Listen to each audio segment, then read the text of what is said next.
Kisah ini berdasarkan kisah nyata yang menjadi inspirasi kami, sebuah kisah cinta yang haru, tentang cinta yang tak terbatas, tanpa bermaksud menyinggung pihak manapun. Kisah ini telah kami edit sedemikian rupa. Selamat menikmati. Angin mulai berhembus lebih kencang. Udara dingin menggigit sampai ke tulang. Sore itu, seorang perempuan yang sudah memasuki usia senja tengah duduk di depan rumahnya. Ia duduk di atas kursi roda yang belakangan ini selalu menemaninya akibat sebelah kakinya yang masih sakit karena terjatuh beberapa bulan lalu. Ia adalah Samara. Di usianya yang sudah masuk 70 tahun, tidak memudarkan aura kecantikan masa mudanya. Sudut mata yang kini memiliki beberapa pahatan usia masih terlihat teduh dan menenangkan. Bibir semerah ceri itu pun masih terlihat cantik saat menyunggingkan senyuman. Tubuhnya memang sudah tidak lagi muda, namun hingga usia senjanya, kisah cinta tak terbatasnya masih tersimpan rapi di dalam relung hatinya. Dan kisah itu berawal dari sebuah desa di kaki gunung yang masih asri puluhan tahun yang lalu, di sekitar tahun 1960-an.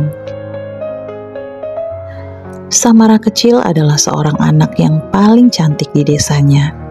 Rambut hitamnya yang tergerai panjang, kedua matanya yang memancarkan keanggunan sekaligus ketegasan, dan senyum di bibir semerah ceri itu seringkali merekah manakala ia berjumpa siapapun yang ia kenal dan mengenalnya.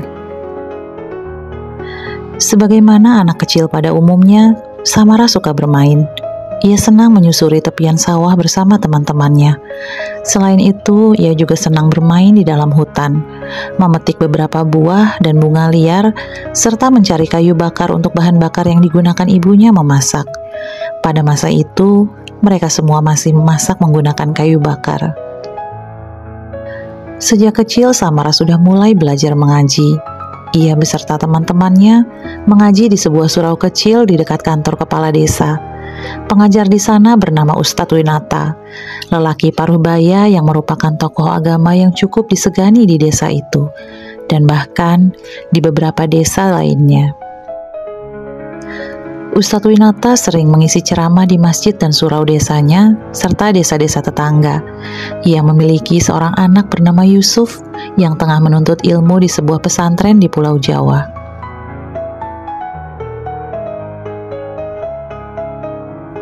Tahun demi tahun berlalu, Samara kecil beranjak dewasa. Pada masa itu, anak gadis usia 15 tahun biasanya sudah dinikahkan oleh orang tuanya. Samara saat itu sudah memasuki usia 14 tahun. Kecantikannya bahkan terdengar sampai desa seberang. Beberapa pria muda datang melamarnya.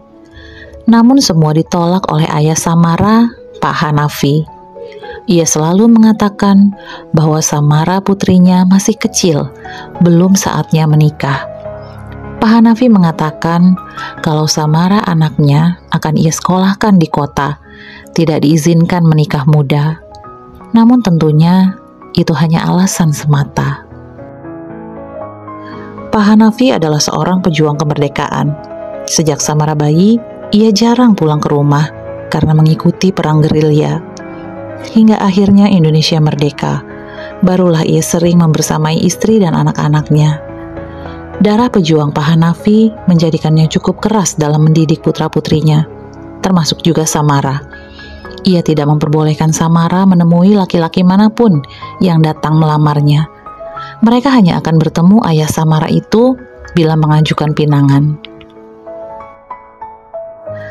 Di sisi lain, Samara yang sudah remaja pun mulai jatuh cinta, dan laki-laki yang ia sukai itu adalah Yusuf, anak dari Ustadz Winata. Yusuf sudah lulus dari pesantrennya, lalu ia pun menggantikan ayahnya mengajar ngaji di surau. Sesekali, Yusuf juga menerima panggilan ceramah di tempat-tempat tertentu. Samara tidak terlalu memperlihatkan ketertarikannya pada Yusuf. Ia khawatir hubungan mereka sebagai guru ngaji dan muridnya menjadi terganggu akibat perasaannya itu. Apalagi ternyata Latifah teman dekatnya pun menyukai Yusuf.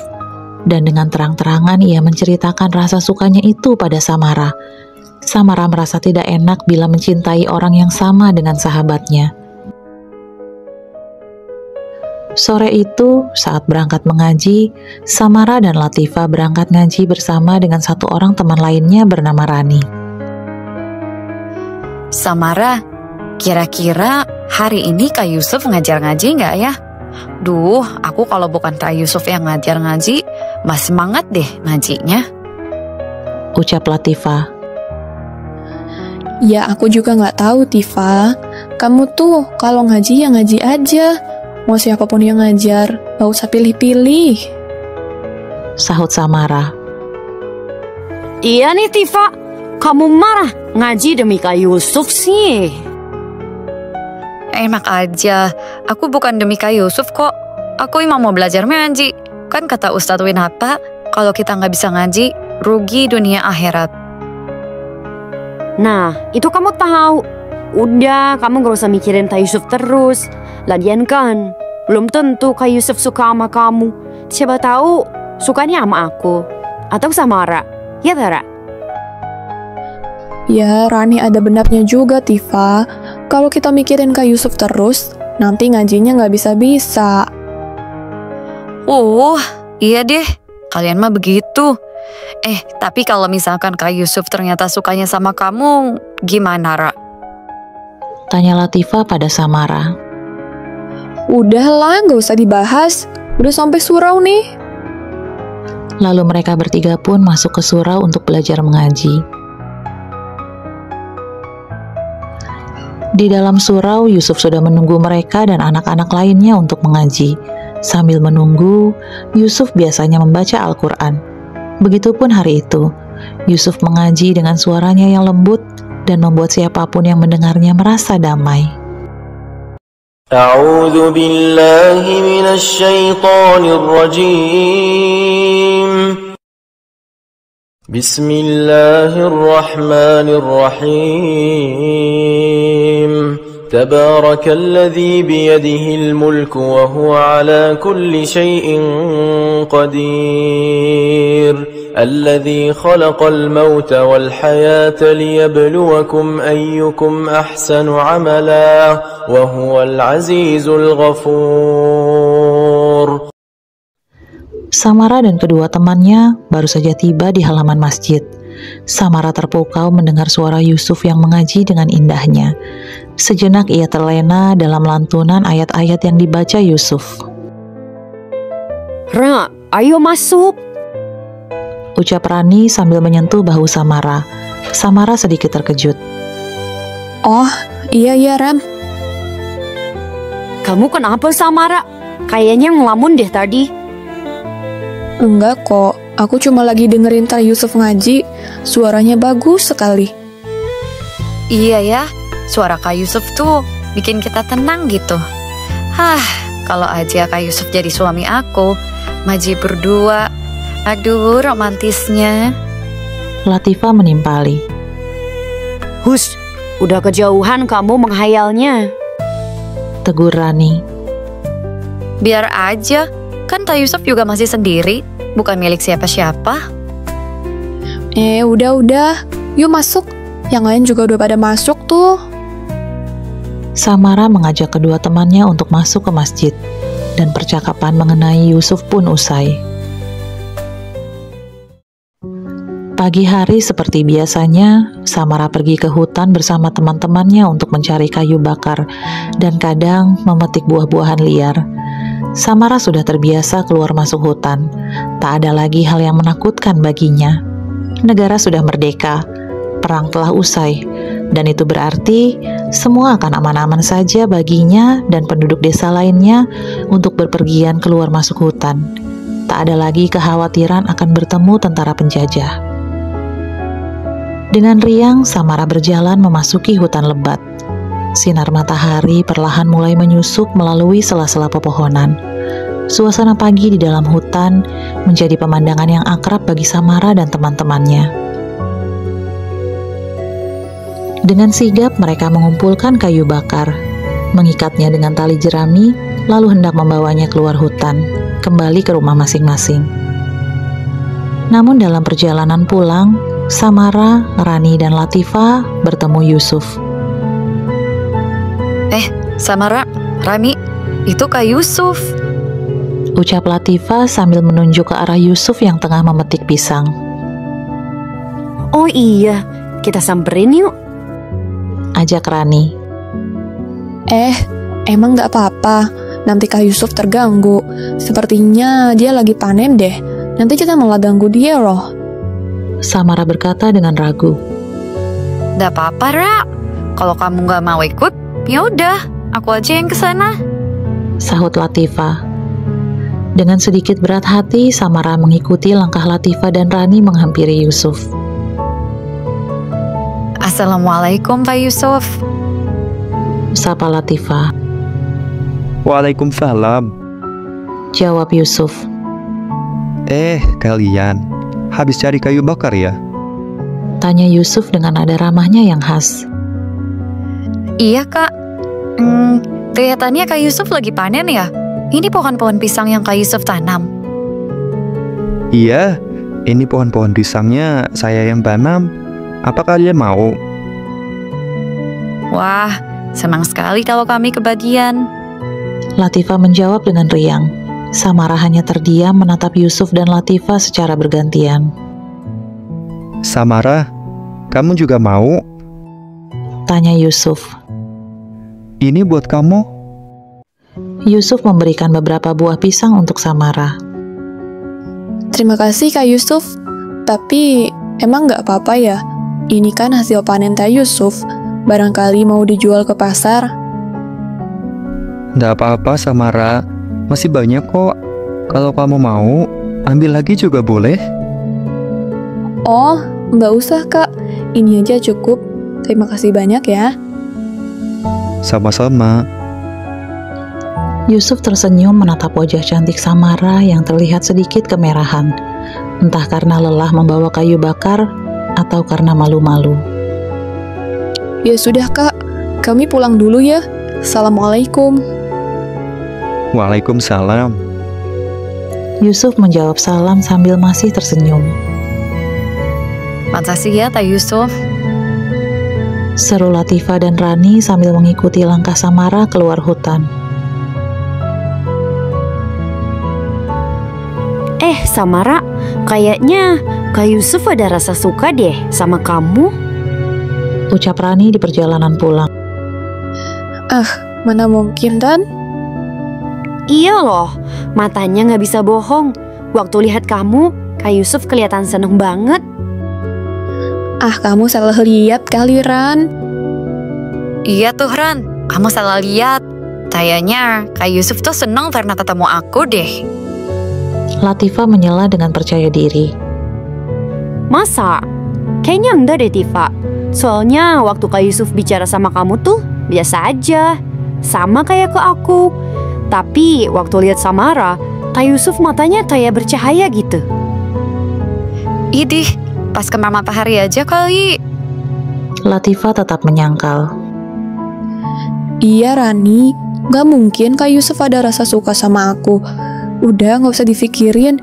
Yang jelas hari ini kita beruntung dapat banyak buah pisang. Ini namanya rezeki dari Allah. Ucap Samara. Iya ya, kita dapat rezeki. Ketemu Kak Yusuf, dapat pisang. Rani mengangkat pisang miliknya. Kalau aku sih gak mikirin pisangnya. Yang penting bisa ketemu dan ngobrol sama Kak Yusuf. Itu aja udah seneng. Oh, dasar kamu. Ingat loh, Kak Yusuf belum tentu suka sama kamu. Jangan berharap ketinggian, nanti kalau dia tuh sakit. Rani mengingatkan. Iya, aku juga ngerti. Tapi kan berharap sedikit nggak ada salahnya. Mana tahu emang beneran jodoh. Ya, terserah kamu sih. Yang penting, kalau nanti ternyata Kak Yusuf gak milik kamu, kamu jangan marah sama Kak Yusuf. Apalagi sama perempuan pilihannya Kak Yusuf. Ingat loh, jodoh udah diatur sama Allah. Rani, kamu bawel deh.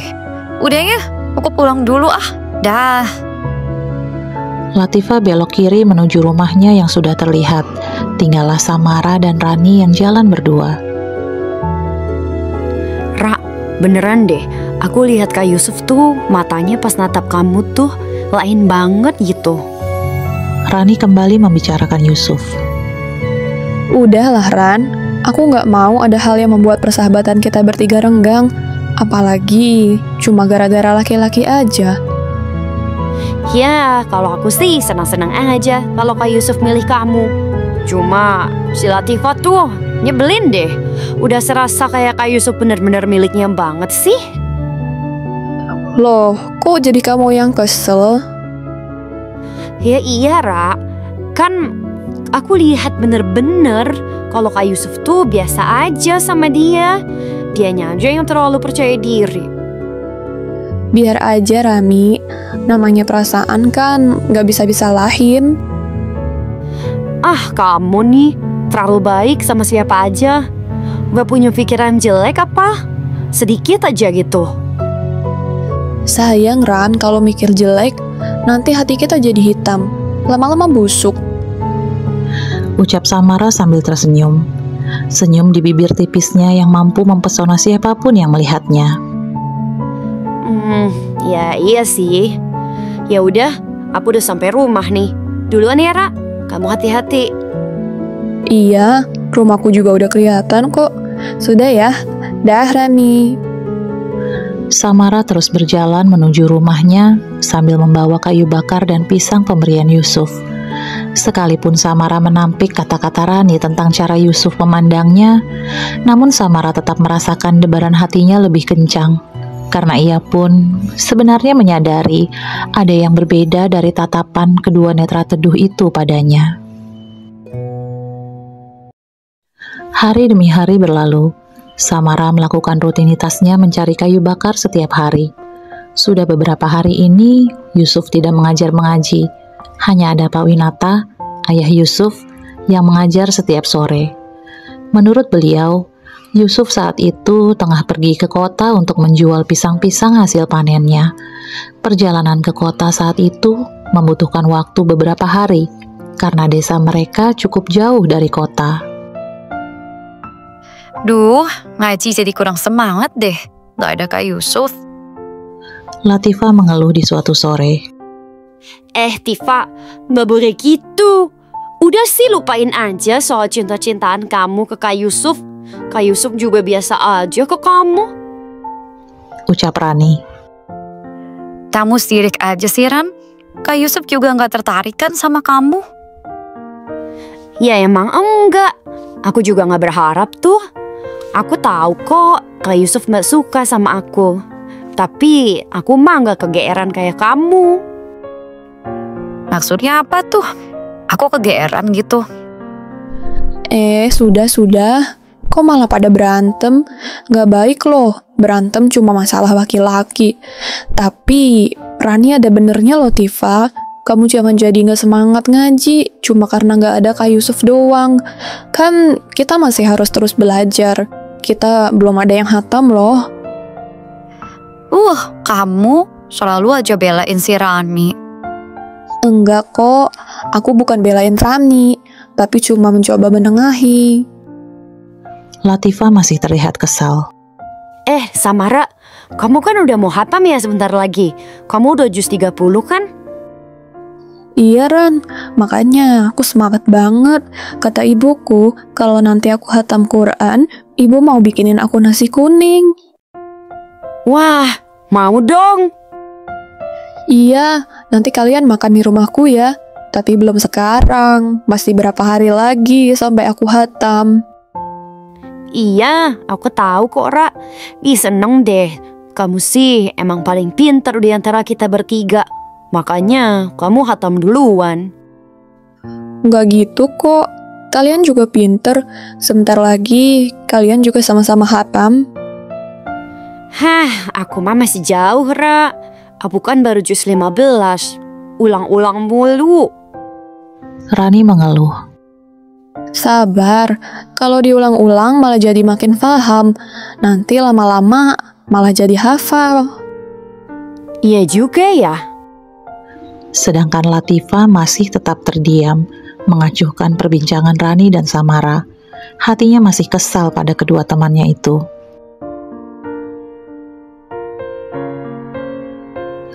Esok harinya, Yusuf sudah pulang dari kota. Yusuf dan Samara bertemu di tepi jalan desa tanpa sengaja. Assalamualaikum Samara. Yusuf menyapa. Waalaikumsalam. Kak Yusuf, baru pulang dari kota ya? Ucap Samara sambil tersenyum. Dia Samara, kamu mau kemana? Mau ke sawah, Kak. Antar makanan untuk Bapak. Oh, kamu rajin ya? Udah kewajiban, Kak. Saya duluan ya, Kak. Tunggu Samara. Yusuf membuka tas punggungnya, mengeluarkan bungkusan plastik hitam, lalu memberikannya pada Samara. Samara, ini aku bawain buat kamu. Apa ini, Kak? Ini kerudung baru, hadiah untuk khatam Quran kamu. Aduh, gak usah repot-repot, Kak. Saya jadi gak enak. Samara, gak usah terlalu sungkan padaku. Aku senang banget kalau kamu mau terima pemberianku. Kamu murid terbaik, Samara. Di antara teman-temanmu, kamu yang paling lancar mengaji. Insya Allah, kelak kamu bisa meneruskan ilmu yang kamu miliki untuk anak-anakmu. Semburat merah merona di kedua pipi Samara, membuat wajah cantik itu semakin cantik. Ya sudah, Kak. Aku terima ya. Terima kasih hadiahnya. Sama-sama, Samara. Terima kasih juga udah mau terima. Ya sudah, aku pulang dulu. Kamu lanjut aja antar makanan untuk bapakmu. Mungkin beliau sudah menunggu. Iya, Kak. Assalamualaikum. Waalaikumsalam. Samara melangkah menuju sawah mengantar makan siang untuk ayahnya. Tanpa Samara sadari, kedua netra teduh Yusuf menatap punggungnya hingga menghilang di balik pepohonan. Samara, aku ingin segera melamarmu. Tapi aku sadar, aku belum punya apa-apa. Aku akan giat berusaha agar bisa berdiri di atas kaki sendiri dan menjadikan kekuatan untuk kamu berpijak. Ucap Yusuf dalam hati, lalu ia pun melangkah pulang. Sejak saat itu, Samara dan Yusuf sering bertemu. Yusuf yang tahu rutinitas yang dijalani Samara, selalu menunggu Samara di tepi jalan menuju sawah. Setiap siang, Samara pasti akan lewat jalan itu untuk mengantar makan siang ayahnya. Setelah perang usai, ayah Samara memang lebih sering menghabiskan waktu dengan bertani di sawah. Siang itu, Samara kembali lewat jalan yang sama. Ia baru saja kembali dari sawah. Samara berjalan sendiri. Yusuf yang sudah menunggunya pun menyapa Samara. Assalamualaikum, Samara. Waalaikumsalam, Kak Yusuf. Habis antar makanan untuk bapak ya?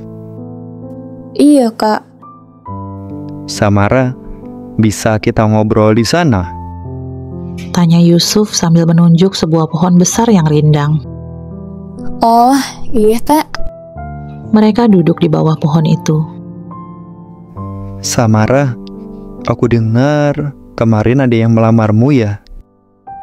Samara mengangguk. Terus diterima? Samara menggeleng. Gak boleh sama Bapak. Kamu suka nggak sama orang yang melamarmu? Enggak, Kak. Kenal juga enggak. Oh, alhamdulillah. Loh, kok alhamdulillah sih? Ya, artinya kamu nggak beli kucing dalam karung. Maksudnya gimana, Kak? Kalau kita nggak kenal dia siapa, seperti apa perilakunya, temperamennya, ya sebaiknya memang jangan diterima dulu. Kan kita nggak tahu. Kalau ternyata dia kasar, suka mukul kalau marah, cepat naik darah, wah bisa sengsara hidup kamu. Oh, gitu ya. Iya Samara, sebisa mungkin kenali dulu calon teman hidupmu kelak. Iya, Kak. Mereka berbincang tentang banyak hal.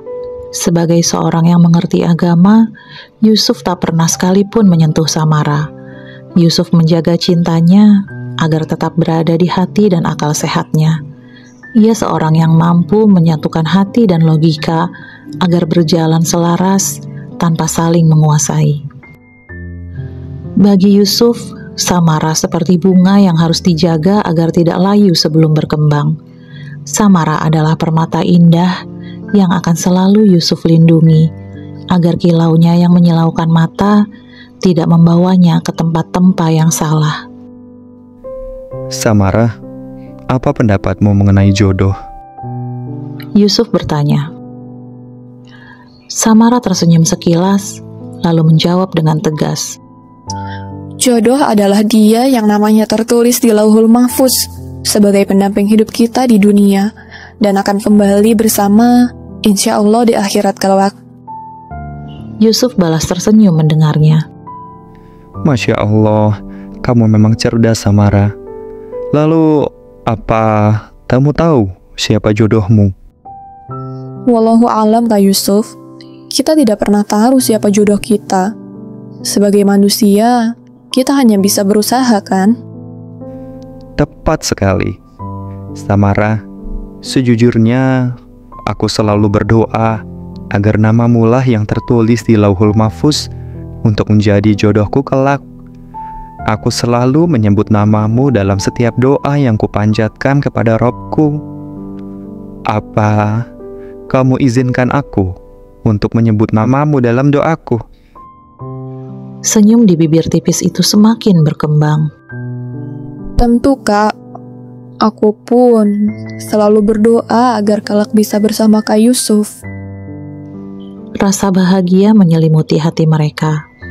Ketulusan cinta mereka seakan direstui alam dengan berhembusnya angin sepoi-sepoi yang membelai wajah mereka.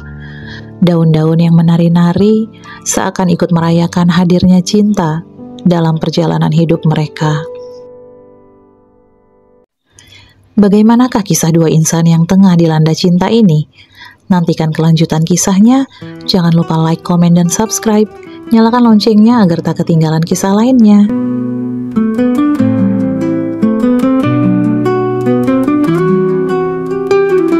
Pernahkah kau tahu betapa dalam aku mencintaimu, meski tak terucap? Namamu selalu dalam tiap nafasku. Kita dekat namun begitu jauh. Hati ini tak bisa berdusta melihatmu bahagia meski bukan denganku. Aku mencintaimu tapi tak bisa memilikimu, seperti bintang yang hanya bisa menatap rembulan dari jauh. Aku mencintaimu dalam diam, dalam doa, dalam luka.